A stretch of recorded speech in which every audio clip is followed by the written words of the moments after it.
Swayam Prabha. Digital India. Educated India.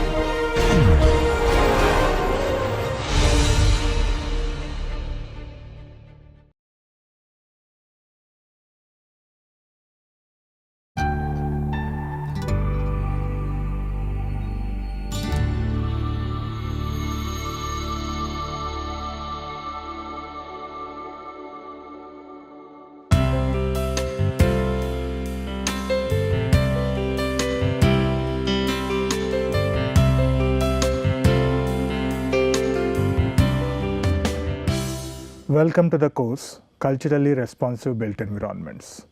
Today we are going to talk about City HRIDAY plan of Badami in Karnataka. In our previous lecture, we did discuss about the role of UNESCO, the ICOMOS, IUCN, how the heritage properties are nominated and how they have been analyzed and how the tentative list will be prepared. But coming to the national and how each nation is looking at culture, how to integrate culture in the development process, and how various domains like planning, urban design, architecture, engineering, how they come together to contribute for the cultural heritage and how it can be integrated in the planning process. Before getting into Badami or anything, I would like to introduce the scheme which is talks about the heritage.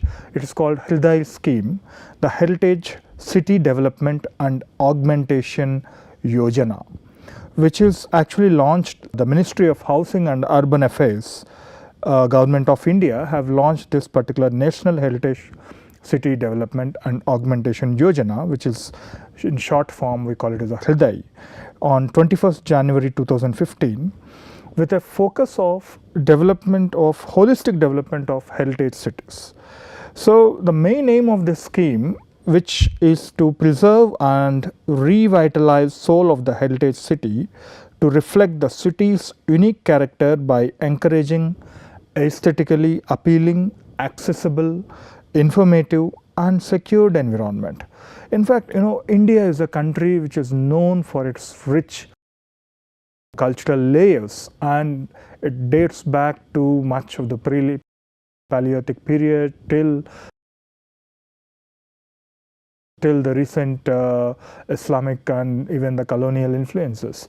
So each city is, there are many cities around the Indian subcontinent which are known for its historic influences, which are known for its historic contributions. So in fact, this is the website. I'm just giving you a link of HRIDAY India, and you can see and the various list of cities, about 12 cities which are preferred under the HRIDAY program. So they have allocated certain budget to undertake this particular HRIDAY scheme in these selected cities. So what is the scheme statement? It is to preserve and revitalize soul of heritage city to reflect the city's unique character by encouraging aesthetically appealing, accessible, informative and secured environment. To undertake strategic and planned development. So this is the follow-up activity of, so the main motto is to preserve and revitalize these historic cities, but through the strategic and planned development of heritage cities, aiming at improvement in overall quality of life with specific focus on sanitation, security, tourism, heritage revitalization and livelihoods retaining to cities' cultural identity. If we ask whether we are going for any tourism aspect or any holiday or any educational trip or so we always, certain places offer you certain potentials that actually poses some preferences in your mind. Yes, this place is well manageable, we can go there, we can understand some place, we can live there comfortably. So that is how people normally tend. And what make them to take these kind of decisions? The important part is the information. The very first aspect is the information. So what information is accessible to them? Through that one can learn where do they live once they go there, and how do they go, how they reach there.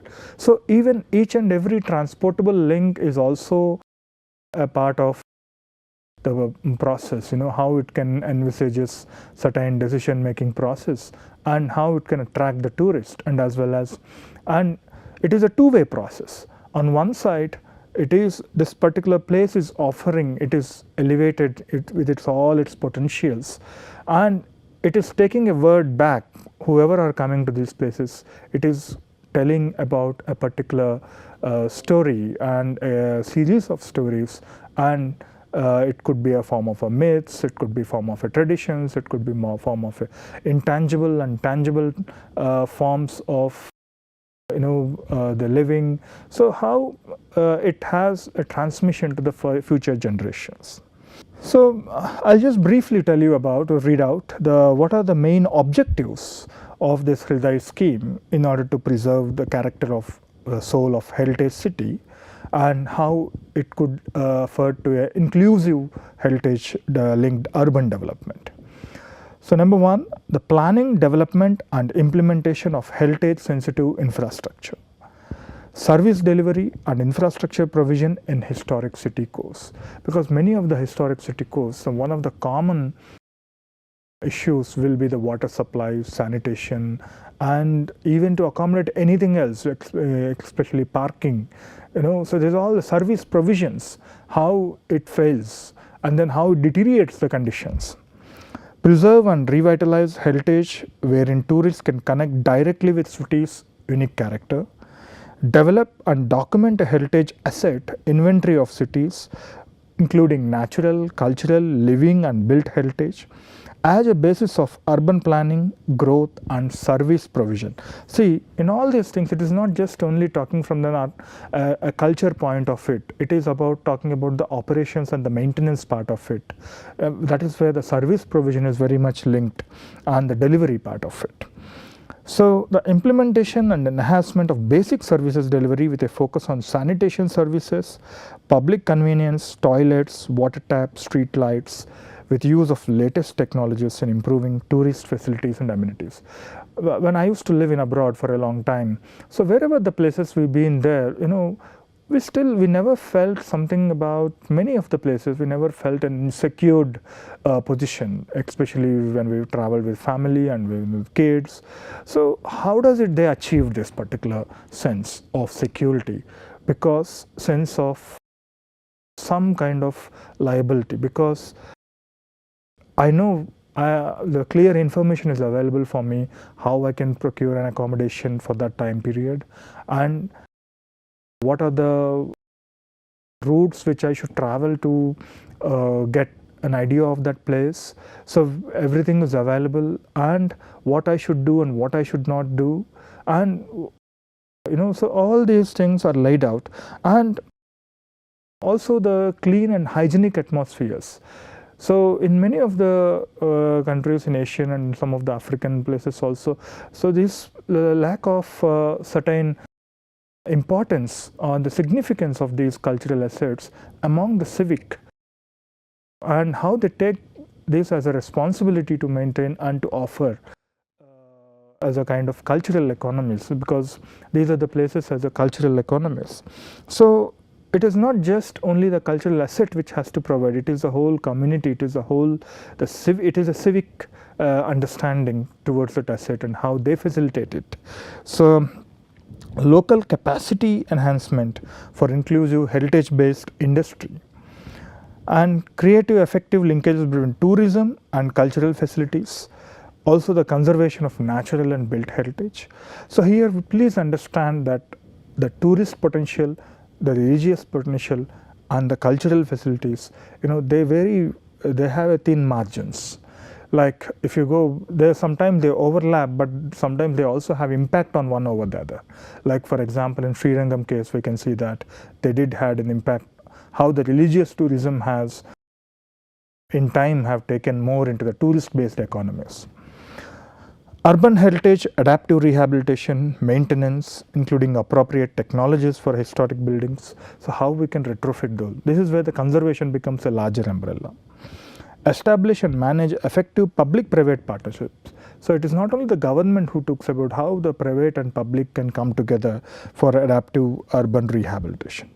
And development and promotion of core tangible economic activities. So it is to do anything, obviously there is also to directly to do with the economic regeneration of that region and avenues of livelihoods among stakeholders. So for that, you also have to talk about the skill development, how we can envisage and encourage this, the lost traditions and the skills and the craftsmen. So there are also these cities, how we can make these cities informative with modern use of ICT technologies. Nowadays, you go to Kerala, you see that whole the VR technologies and using virtual reality. So one can give kind of immersive experiences of these places. Like also the universal accessibility, how these heritage places could be accessible for old and differently able people. So what kind of provisions we need to give. So that is again a separate subject altogether in the subject of transportation, urban design and planning. And also the remote sensing techniques, how we can map them, how we can look at the GIS mapping of the historical locations, and how the statistical data can also be brought into the remote sensing and the GIS tools and techniques, and how they can be visualized. So for example, I was talking about the accessibility. There are some kind of generic guidelines of accessible monuments under ASI, which called GAMASI. And this is again Ministry of Tourism and Government of India. How we can provide the footpaths, how we can provide the lawns, how we can provide the accessible toilets, how we can provide the curb heights, So all these are laid out as a kind of instrument toolkits. But still there is a challenge, because being a heritage, obviously the hurdle comes between the heritage aspect of what to touch and what not to touch. So in the HRIDAY cities, these are the first 12 cities which are working on this scheme: Ajmer, Amaravati, Amritsar, Badami, Dwarka, Gaya, Velankani in Tamil Nadu, Warangal, Varanasi, Puri, Kanchipuram and Madura. So let's see of one city so that you will understand how it is done. And in fact, we talk about Badami. This is located in the Bagalkot district, so in the Karnataka. And in fact, first of all, I have to thank one of my students, Raghavendra Katimani, who has been part of this particular project and in the scheme. And through him, I also learned a lot of work which they have already implemented. And later on, I started reading about the report, and this is the whole lecture which was prepared based on the report, which is available online from the HRIDAY website. So this particular Badami is actually known as Vatapi, and this is laid from 5th to 7th centuries of the Badami Chalukyas, the earlier Chalukyan capital. And it is famous for its kind of rock cut caves, as well as some of the temples of Patadakal, which is also listed in the UNESCO World Heritage Site. And there are also some more 3 more sites which are not listed, which are in the tentative processes. So I am referring to this particular 2015 report, which is developed with the Indian Heritage Cities Network Foundation, IHCNF, and ICLAI. Under the HRIDAY scheme, they actually documented the whole process of how we can identify it and how we can develop a plan, to protect this kind of heritage. So Badami, apart from the rich tangible heritage, it is also known for its intangible, like they call it as a shakar gumbe, which is nothing but the sugar dolls produced locally. And they also talks about the kind of various blankets, hand painted stage backdrops, leather puppets. So there's a variety of intangible and the cultural economies do exist in that region. So I thank these project team who all actually worked, and I was actually fortunate to he'd been my student, so I get to know all the work process, how they have, what challenges they had faced, and in detail. So the City HRIDAY plan offers an overall vision for the future heritage-based development of Badami and associated heritage sites in the surrounding areas. It is not just only that core area, but it is also how the associated heritage sites. So it provides as a city level as well as a heritage area zone level infrastructure assessment. So first they have looked at what is the kind of status of it, and broadly focusing on 4 areas: physical infrastructure, institutional infrastructure, economic infrastructure, social infrastructure, for reviving and revitalizing the soul of heritage city. So in fact they have made a kind of defined certain heritage zones, and some of these one is the Agastya Tirtha Temple cluster of monuments and fort, and then you have the old historic core of Badami with its vernacular houses and fort remains. And at the same time we have the little further down we have the Banashankari temple, and we have Nanganatha Kolla temple and the Hosha Mahakuta temple, and you have Hale Mahakuta temple and Siddhipada prehistoric rock shelter. So basically this is the 6 assets which they have defined these boundaries, and then initially what I'm just projecting how a project operates, because everything has to do with money. And these heritage zones, of all the 4, they have listed out what are the various after doing the survey and assessment, so what are the proposals they are looking at, and how much is the estimated project, and how much is enough for the funding from under the HRIDAY scheme. So on a overall you can see that zone wise this is the estimated cost for shelf of projects, and this is what approved. So we still, I think some other channels could be worked out on how we can enhance with the funding opportunities. So when we talk about the cultural and tourism sets of Badami, first of all they are one focus, though I may not be showing everything in this particular lecture, but I can show you briefly about how in the town level, area level, how the 2 components are there. One is the heritage core and the other one is the historic settlement. So some of it will have the kind of vernacular houses and the prehistoric settlements. So you have, this is recognized as a historic settlement core, and you have the protected monuments here and the heritage, even the Agastya Lake. So this is how this has been zoned out. But then the defined, there's a kind of, for zone 1 there is a delineation of HRIDAY zone, heritage zone for HRIDAY project. So they've identified which are the monuments, which are the open spaces, which are the gardens under the ASI, which are the road network, which are the building footprint, so what kind of trail which has to the Mahakuta trail up above the rock shelters. And so once they started looking at it, so they have also looked at the kind of,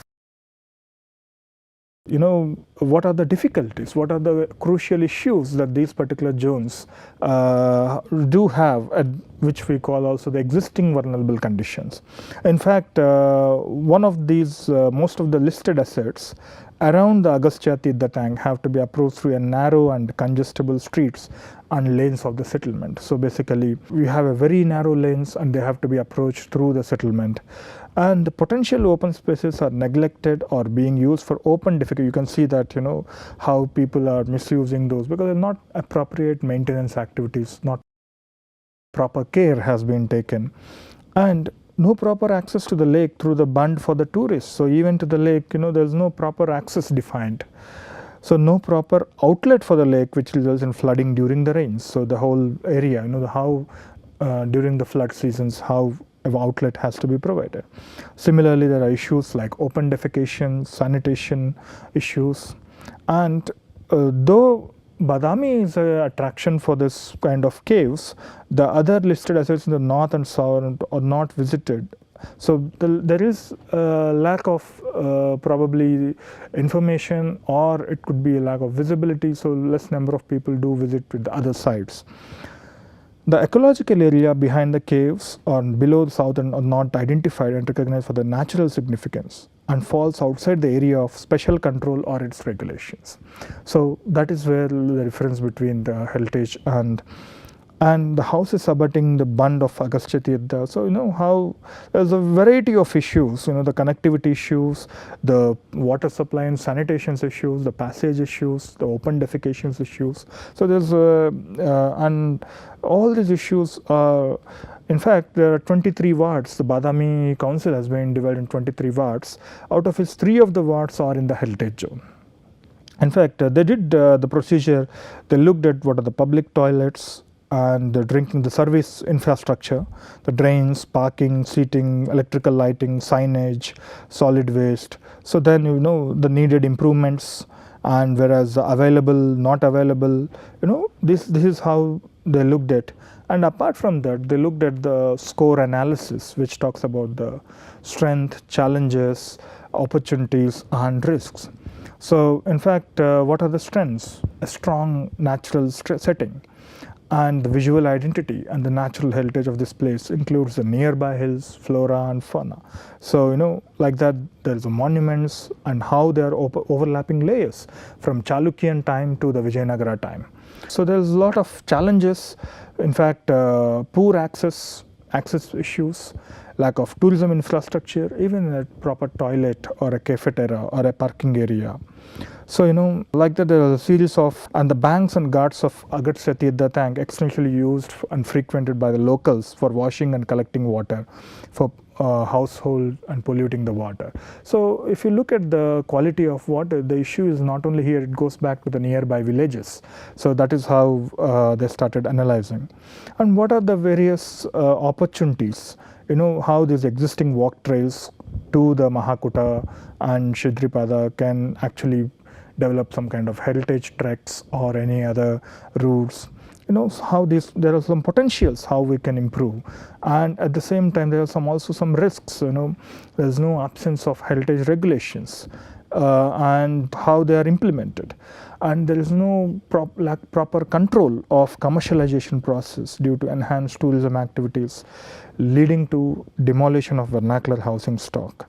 Inadequate parking facilities again is a common problem. So in fact, if you look at the historic layers or in the historic settlement of Badami, so one can look at this is all the 4th century and the 14th century and the Agastya Tirtha. So then they started after a series of surveys and assessments of each zone, then the delineation of these particular zones. Like now in the first zone, they classified what are the strengths, challenges, opportunities and risks, and then they looked at making a boundaries of these and identify the potential assets and what is the problem, and starting from a connectivity issue to the infrastructure and the street furniture issue.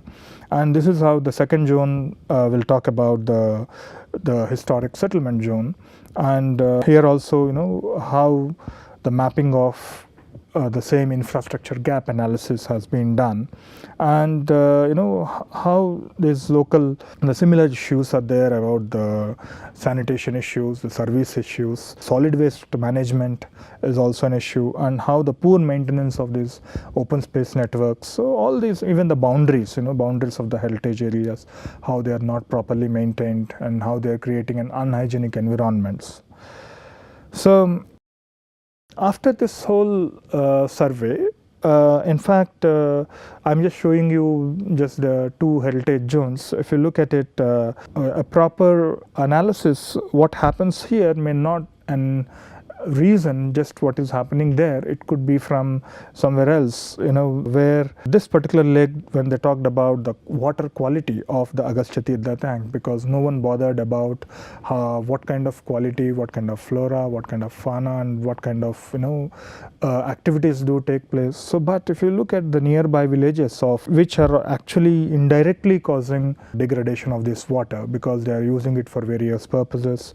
So based on their analysis, they looked at, in the Heritage Zone 1, they looked at these are the 3 objectives they focused on: maintaining water quality of Agastya Tirtha tank, ensuring sustainable use of water present in the tank, and improving hygienic conditions of adjoining villa of Tatekote. So basically, to do something here, you need to look at somewhere there, which is also the root cause.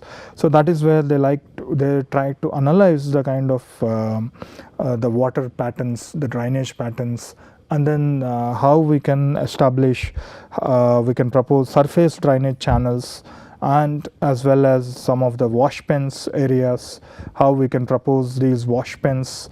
The brief details has been given in the report.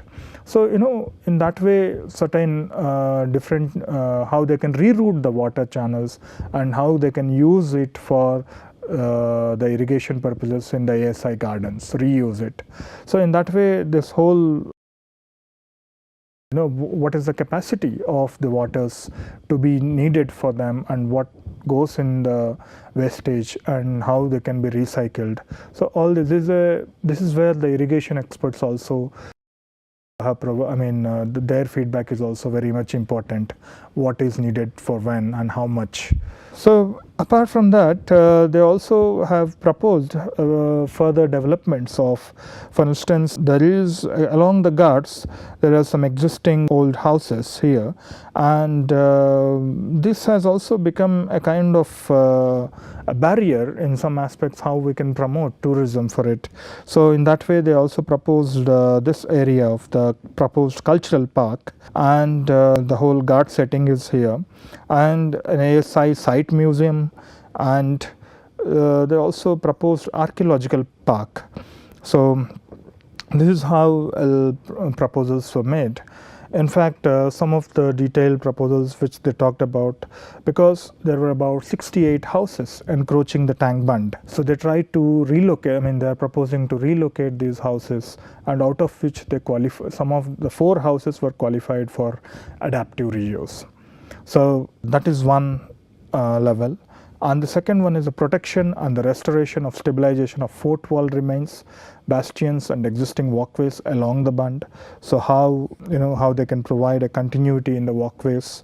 The socio-economic sustainable adaptive reuse plan for existing rooms of the east wing of the municipal school to create facility workshop, exhibition, art gallery, toilets, information center, and including the landscape. So an improvement of the stage, restoration and adaptive reuse plan, for some vernacular houses situated in. So basically, these 4 houses, how they could be put in adaptive reuse, how they could be planned. How an intermediate, the open air theater, small open air theater could be planned out, and a stage could be.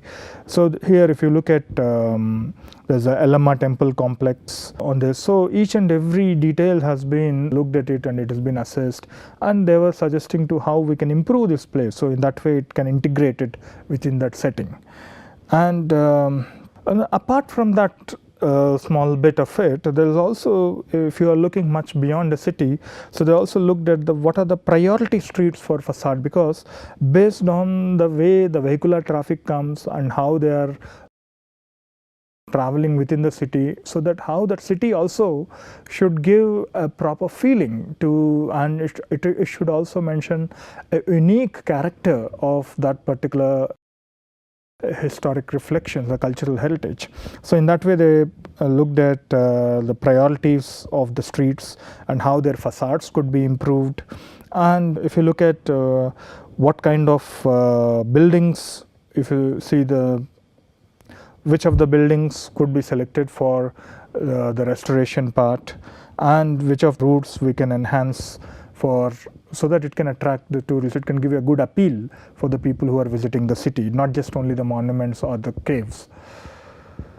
So finally, they talked about the sillage treatment, Tatakota village, as I discussed with you, the cultural park, and the Agastya lake walkway, and they also proposed some site on the other side, light and sound show, and the archaeological and nature park, water supply, sewerage rehabilitation, solid waste management, underground power, because in many places, the old cities are all fully with the telephone lines, with the electric lines. It gives a very messy look. So how we can reroute them, maybe possibly putting them in the underground power and telephone network.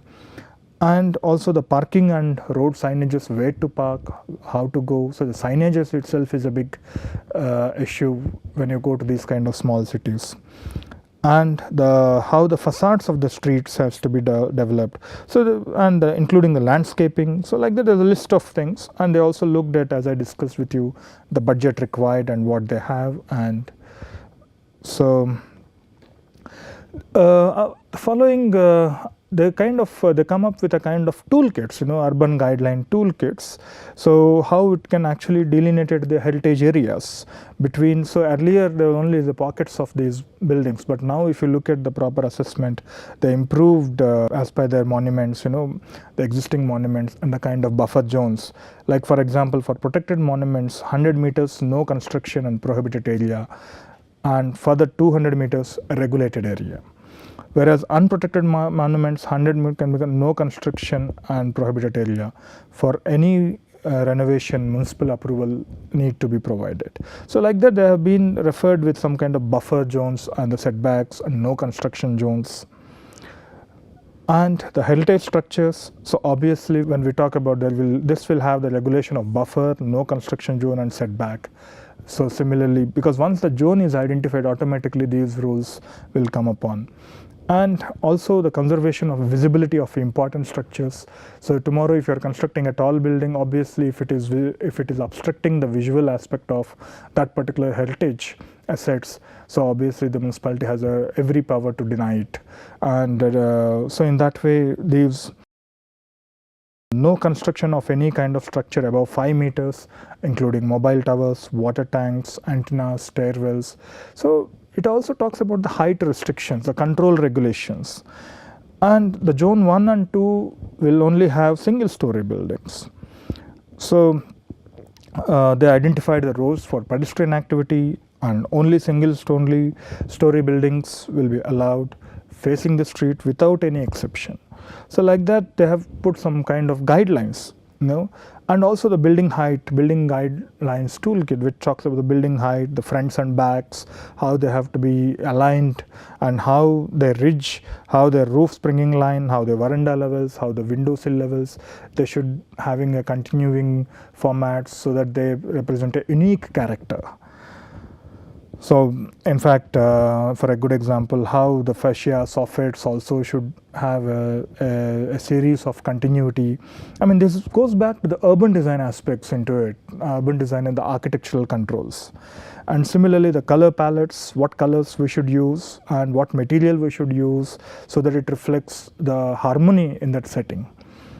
So I think for this it is okay if you can understand how a scheme which talks not just only the heritage as a building but as a city, and how the retrofitting aspects should reflect back from planning to the management, the operational aspect, who will does it and how they do it, what areas they should cover.